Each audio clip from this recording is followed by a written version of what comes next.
It is yet another episode of our Visionary Women series. It's one thing knowing that women are successful. It's another thing knowing how they did it. Is it replicable?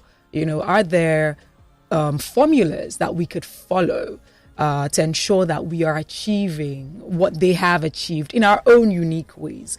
That's pretty much what the Visionary Women series is all about. When I was going through her profile, I was smiling from ear to ear, understanding that I get to speak with such a woman who's walked the walk as well is fantastic. I will be starting with her name.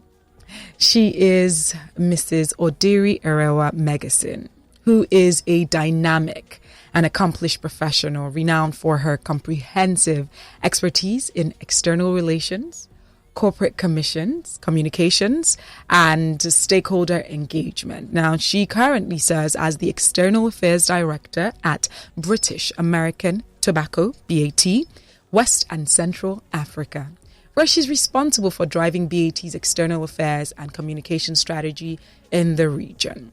Now, with a background in law and as a chartered secretary, Odiri joined BAT Nigeria in July 2006, and she quickly rose through the ranks, holding various positions within the legal unit.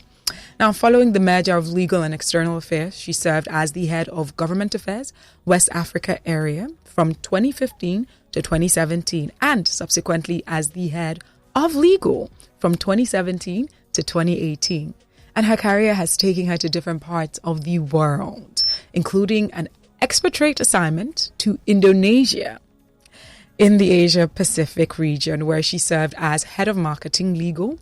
And later, she went on to be senior regulatory special projects manager. She was also seconded to the Americas and Sub-Sahara region as a senior regional external engagement and campaign manager before returning to Nigeria to assume her current leadership position in West and Central Africa. Like I mentioned, her profile is so robust, and I'm sure you're smiling already, and she has this catchphrase, which is pretty much the theme of today's edition, which is "Speak up, the world is your oyster." Ladies and gentlemen, I present to you Mrs. Odiri Erewa-Meggison. Well, thank you so much, Ife. You're very welcome. Such welcome. a pleasure to be here. Same. My first time at the radio station. And I'm glad it's Lagos Talks. Yes, and I always listen to Lagos Talks in the morning. Oh, wow, that's phenomenal. So it's nice to come and I love that. Put a face to the place. Yeah, I'm so glad. I'm so glad to have you here. Like I mentioned, you have such a robust profile. When people are reading out your profile, how does that make you feel? Do you remember those specific times where you're just like, okay, yes, I remember I did this. Oh, yes, I was once in this position. Definitely. How does it make you feel? Definitely. It's all come together in the end. Like you said, you made a comment about earning your seat the right way, rising up the ladder, doing the right thing. Absolutely. And for me, it's really about investing time, learning to grow from the grassroots. Wow. As human beings, one of the things that we know about ourselves is we are selfish. Right? We're selfish. A lot of times people might say it's self-preservation. Some people might say, at the end of the day, no one will look after you more than you look after yourself. But you said something so profound, saying that you doing what you're doing, you remember that you are also representing people. You remember that there are people that you are representing. You remember that there are people that will look up to you and say, oh, I want to do what she's doing. I want to know how she's doing it. I want to know how you were able to consistently have that at the forefront of your mind, going through, because I dare I say that there were tough times that you experienced, but how were you able to consistently have such a mindset where you're saying, well, there are people who I'm representing, I have to be a good ambassador as well? I think for me, I've been lucky that I've had very good female leaders who have been ahead of me, who have also helped to develop me as well. So looking up to them, one thing that's always been critical in my mind is play it forward. If somebody has shown you the way, open the door, pave the way for you, you can't get there and then be selfish and you want to be the only person there. You have to open the doors for others. And how do you do that? Is also leading by example. Wow. Showing other people how to do things, walking the talk with them. I have to walk the path with them. I have to also go through the pains with them, go through the joys, where we have the teething points, we come back, we regroup as a team. There's power in teamwork, right?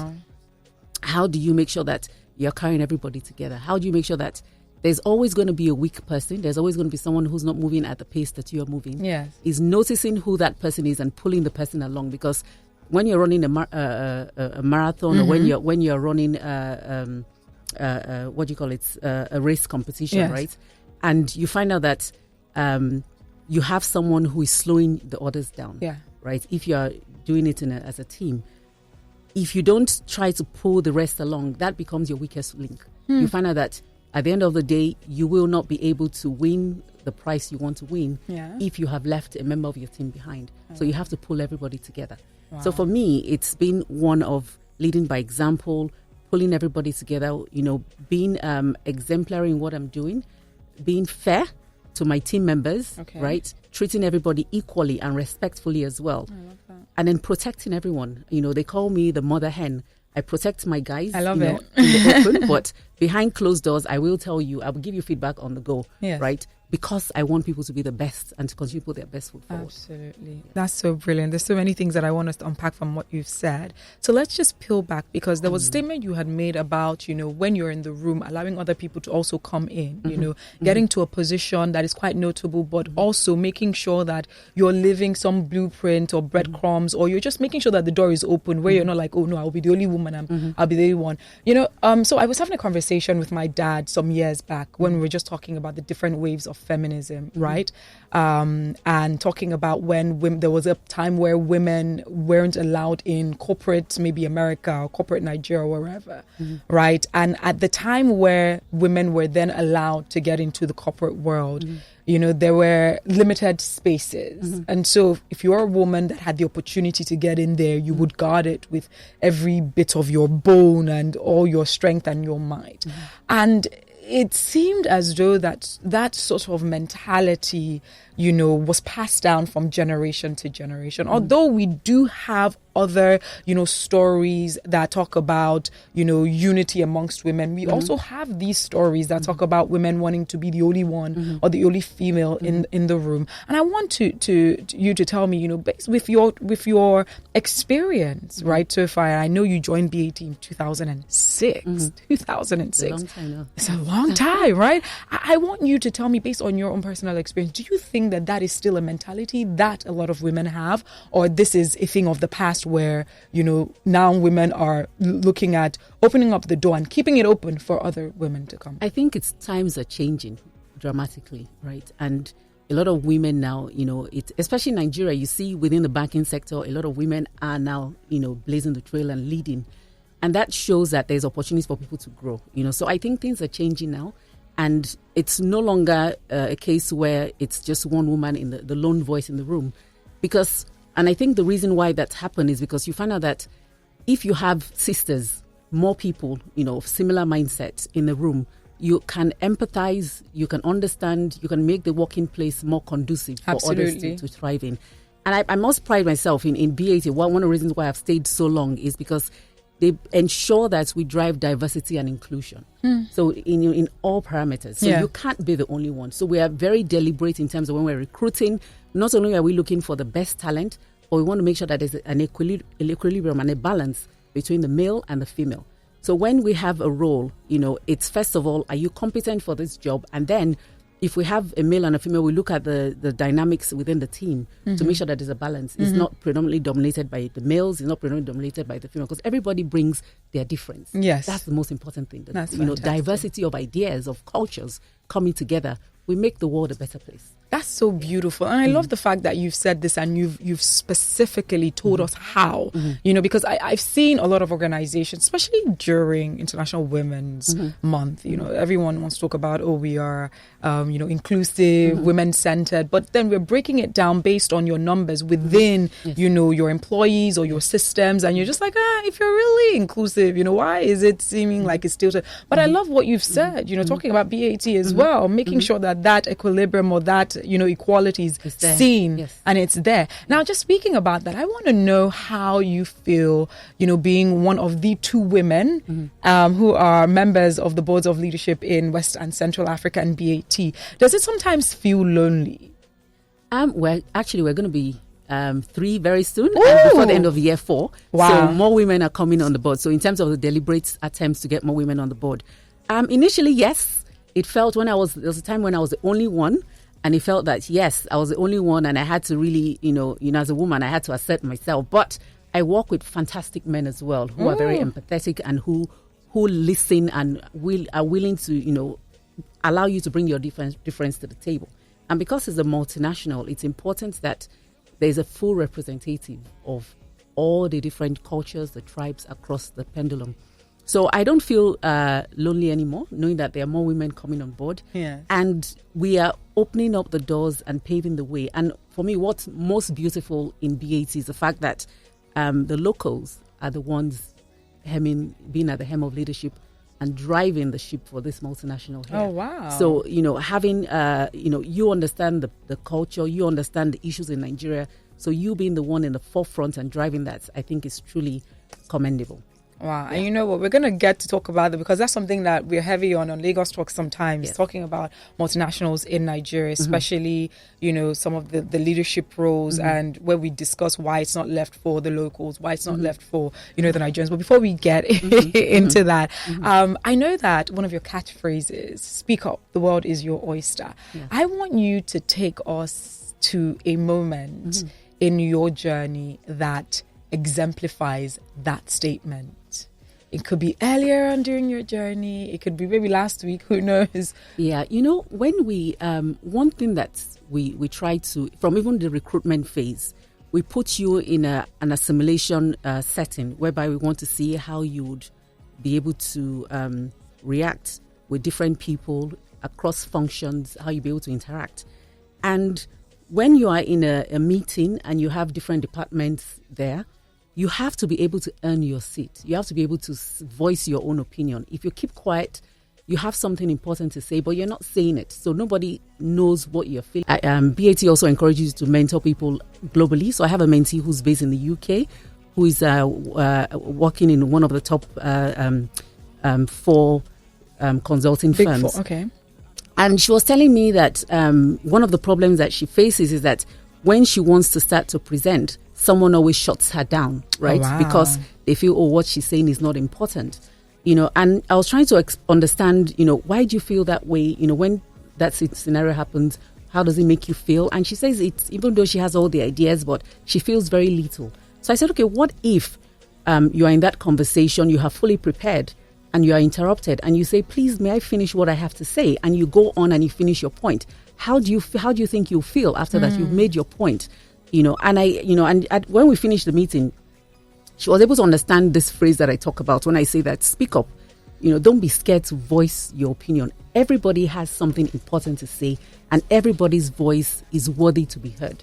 So under no circumstance should you feel that you are drowned out because someone has something more important than what you have to say or not.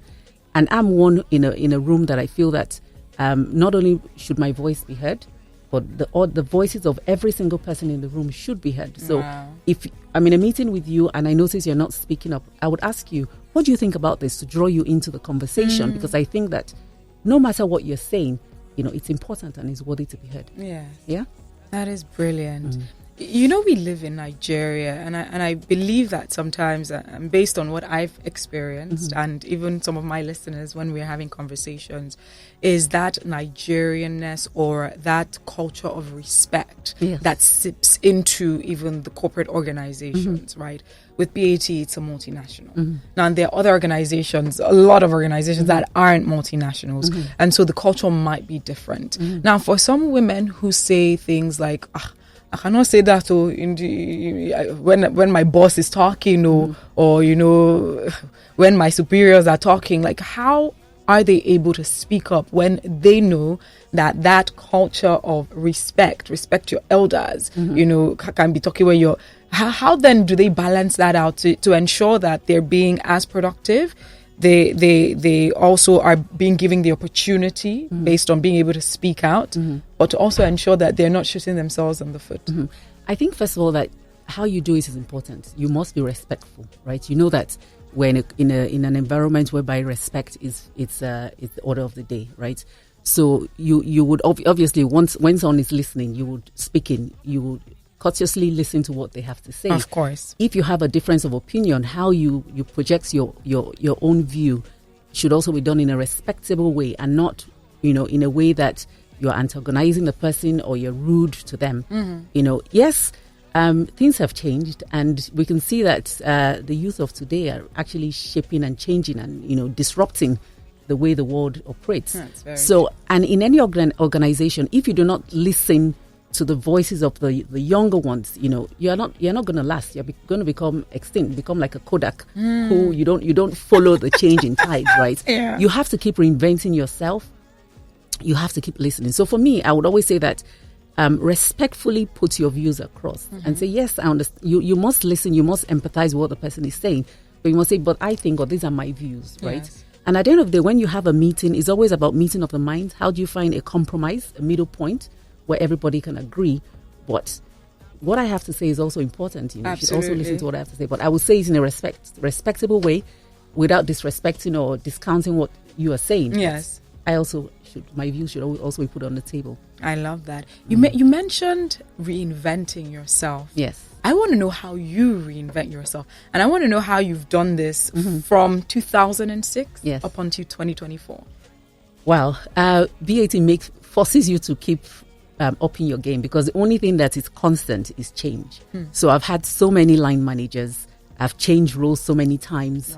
Wow. And because I'm quite restless, it's important for me to continue to remain engaged and love what I do, because I spend more than 60% of my time in the office space. So reinventing myself means me quickly understanding what I'm expected to do, bringing my best to the table, showing that I have capacity to do more, because I would only give to a team member more tasks if I feel that what they've done well and they have room to grow. Willing to walk the divide, not stay within my comfort zone. So if you only want to do what you want to do and what you know how to do, you don't want to try new things, you don't want to stretch yourself, you are limiting yourself. So for me, I've invented myself by having different roles, seeing the business from different angles, not realizing that every little piece of the jigsaw all came together to form the whole that I am today. And it's because I always put myself out there, willing to learn new things, willing to build my network of influence, willing to lead by example and show that I'm the best, produce good quality work. Yeah. So it's not about how much time you put in. It's more about the quality of the work that you put in. I love that.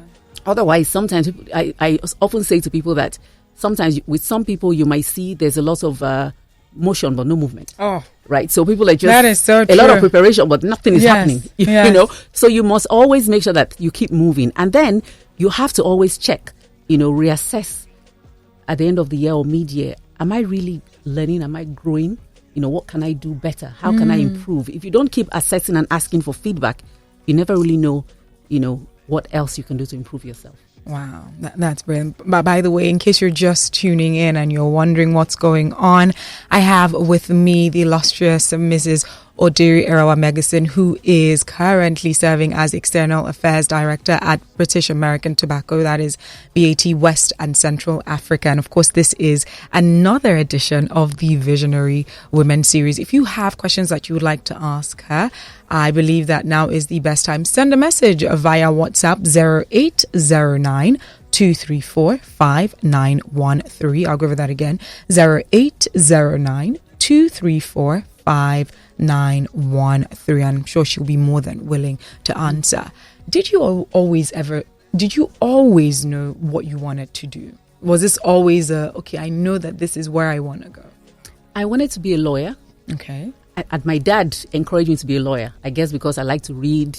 I'm very outgoing and outspoken in terms of my views and stuff like that. But in terms of what I'm doing now, I think the business saw the competencies and the abilities that I had in terms of engaging, in terms of shaping things, in terms of I'm one who doesn't really take no for an answer. I believe that there's always a solution to every problem. And I'm one who likes to look at things from a positive point of view. If there's a problem today, I'm thinking, not wasting my time dwelling on the problem. I'm thinking, how can I get myself out of this and channel my energy more towards that? So I think all of that has taken me to where I am, and the curiosity of wanting to know, how can I, change this? How can I improve on it? So I'm changing the way engagements are done in my company today, because I believe that engagement is not about just sitting behind the desk and going to firefight and sort out issues. It's about how do I create a seat at the table using different platforms that I can have access to? How can I contribute to what the country is doing? I'm also currently the chairperson for the Manufacturers Exporters Group of Nigeria as well. How can I play my own quarter to try to see how can we help to move exports forward for Nigeria? Because if we're able to generate Forex, bringing it into Nigeria, we're able to put made in Nigeria goods on the map of the country. You know, it's making Nigeria a better place. Absolutely. So how can I, looking beyond just my day-to-day role profile and see what else do I have capacity to do more, which I think I do. That's beautiful. We have a message from Joanne saying, after spending 7 years in the finance sector, I don't feel fulfilled. What do I do? So what do you like to do? You know, maybe find something else. And it's a good place to be, where you feel that I've spent so much time this, you know, I don't feel fulfilled anymore. I want to do something else. So you need to look and see, what are the options? What other roles can I do? Do I have qualifications? Do I need to get some additional training? Do I need to get a mentor or a coach? You know, and don't be scared to switch, because I think staying and doing the same thing for so long, I have always moved every 2 years, maximum 3 years in a row. I keep changing. In fact, the earliest I've spent in a role is 8 months. And they said, move on to something else. That's amazing. You know, and it's because there's quality in what I do. Make sure that, you know, I'm producing. I'm not just there, you know, just warming the seat, but you're actually hitting the ground running, and you're saying, how can I do best in this? But I'm eager for more. You know, I don't want to leave when I decide to hang up my gloves. Yes. To have any regrets. And to date, I have absolute no regrets. I love what I'm doing, and you know, I don't. I keep looking for what else can I do. Yeah, that is absolutely remarkable. I believe that actually takes a lot of courage, right? Because there are people who, for several reasons, they might be in one position, either out of comfort. You know, there are people who are just used to their comfort zone. And then there are people who are in that position because of fear of the unknown. Now, before we even get into how to deal with that, I want you to take us to Odiri in your teenage years, for instance. Do you think there were things that played a role in shaping this courageous Odiri of today? Because for you to say, you know, you spend max 2 years and you're moving on to the next, and it's not like you're moving on to the next and you're just like, you know, settling for just anything. So you're moving on to the next and it's higher, better, bigger, you know, leaving your mark there. I want to know, you know, just taking a look at you in your teenage years and right now, this courage that you've been able to build.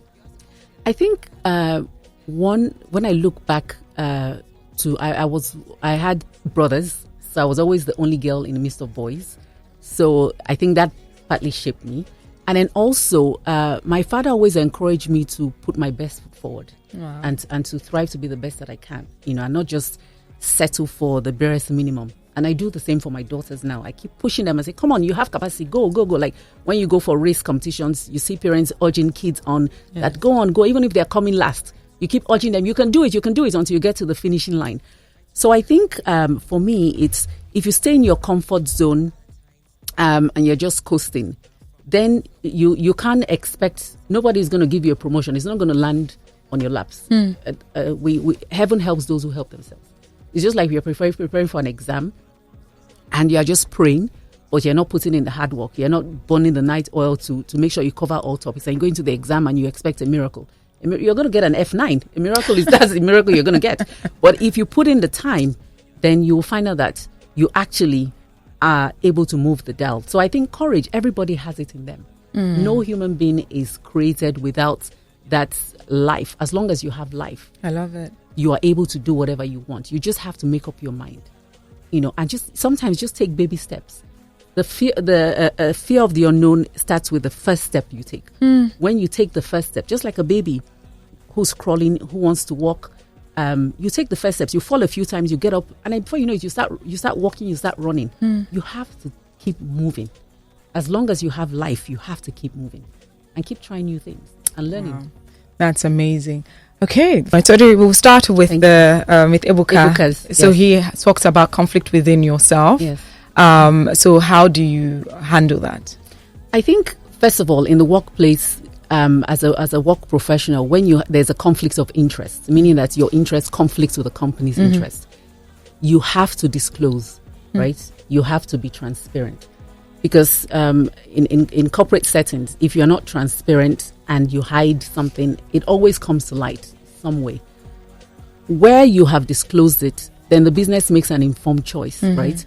Whether you can still be included. I'll give you a simple example. Sometimes in the office, people meet, people start having relationships. They want to. It gets more serious and all of that. Yes.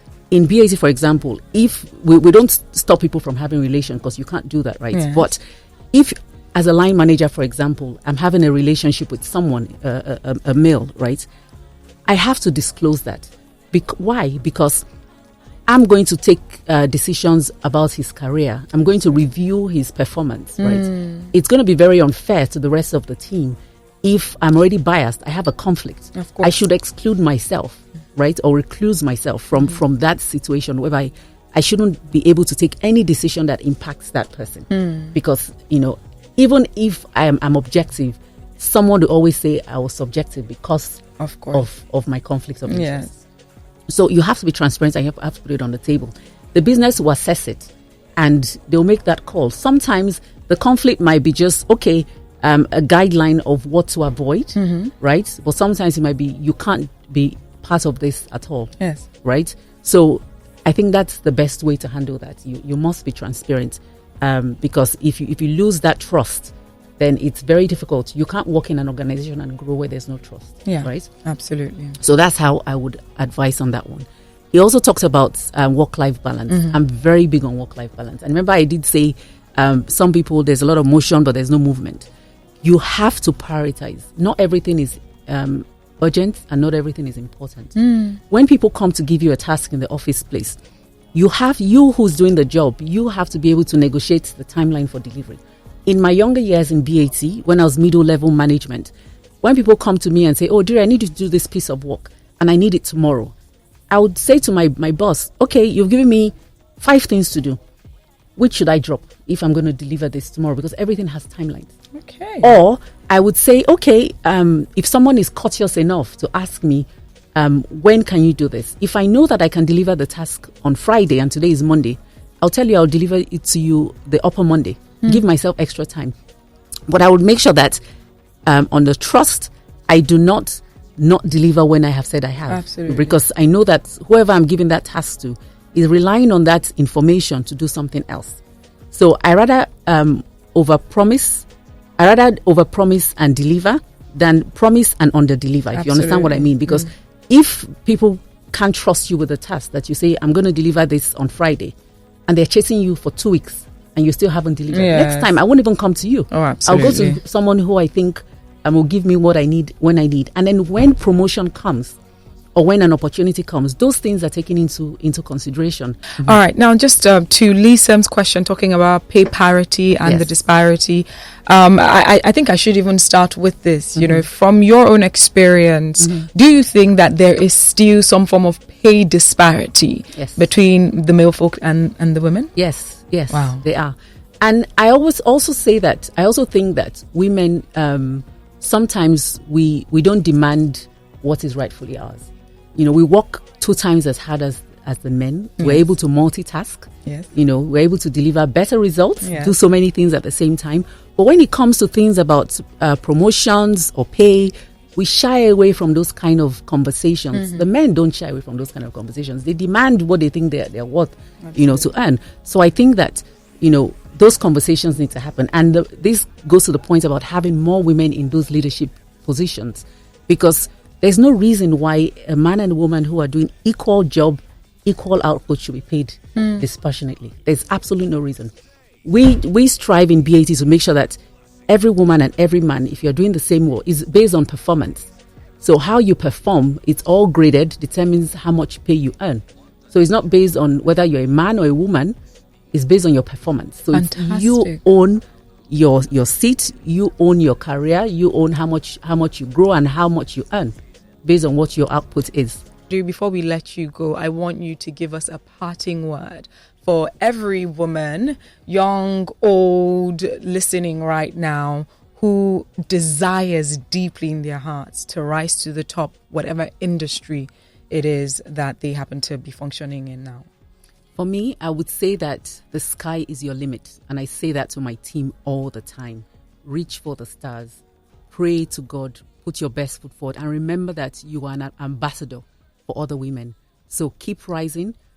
Yes, you'll have worries, you'll have fears, but conquer those fears through positive thinking. How can I, address what the issues, are or is? Don't dwell on the negative aspects of it. Keep pushing and keep rising. As long as there's breath, keep moving. I love it. As long as there's breath, yes, keep moving. If you want to be a part of us, first off, follow us across all social media pages at Lagos Talks 913 is our handle. And of course, kindly like, share, subscribe, and make sure you're a part of the Lagos Talks family.